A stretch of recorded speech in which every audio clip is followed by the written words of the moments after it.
തിരുനാൾ ആഘോഷത്തിന്റെ ഭാഗമായി വിസ്മയം തീർത്ത എക്സ്പോ മറ്റ് നിത്യസഹായ മാതാവിന്റെ തീർത്ഥ കേന്ദ്രത്തിലെ തിരുനാളിന്റെ ഭാഗമായി ഗേൾസ് ഹൈസ്കൂൾ ഗ്രൗണ്ടിൽ സജ്ജമാക്കിയ എക്സ്പോ പ്രദേശവാസികളിൽ കൗതുകമായി. തീർത്ഥ കേന്ദ്രത്തിലെ തിരുനാളിനോടനുബന്ധിച്ച് ഇതാദ്യമായാണ് വിപുലമായ രീതിയിലുള്ള എക്സ്പോ സജ്ജമാക്കുന്നത്. തിരുനാൾ ആഘോഷത്തിൽ പങ്കെടുക്കാനെത്തുന്നവർക്കും നാട്ടുകാർക്കും വിനോദത്തിനായാണ് വലിയ പട്ടണങ്ങളിൽ മാത്രം കാണുന്ന രീതിയിലുള്ള യന്ത്ര ഊഞ്ഞാൽ പോലെയുള്ളവ തനി നാട്ടിൻപുറമായ മറ്റത്ത് ഒരുക്കിയിട്ടുള്ളത്.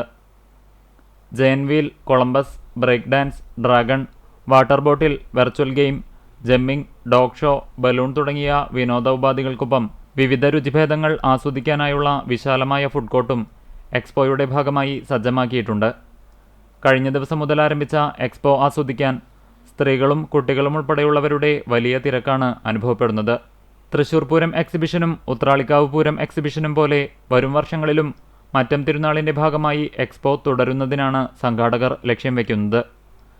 തിരുനാളിനെത്തുന്നവർക്ക് കുടുംബത്തിനൊപ്പം അല്പസമയം വിനോദങ്ങളിൽ ഏർപ്പെടുന്നതിനുള്ള സൗകര്യം ഒരുക്കുന്നതിനൊപ്പം തിരുനാളിൻ്റെ ആകർഷണങ്ങളിലൊന്നായി എക്സ്പോയെ മാറ്റാനാണ് സംഘാടകർ ആലോചിക്കുന്നത്.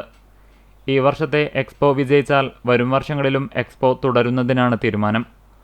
മറ്റത്ത് ആദ്യമായി എത്തിയ മെഗാ എക്സ്പോയ്ക്ക് convener Binu K Edakkalathur, joint convener Shijo Varghese എന്നിവരുടെ നേതൃത്വത്തിലുള്ള കമ്മിറ്റിയാണ് നേതൃത്വം നൽകുന്നത്. അടുത്ത ഞായറാഴ്ച വരെ എക്സ്പോ മറ്റം ഗ്രൗണ്ടിൽ തുടരും.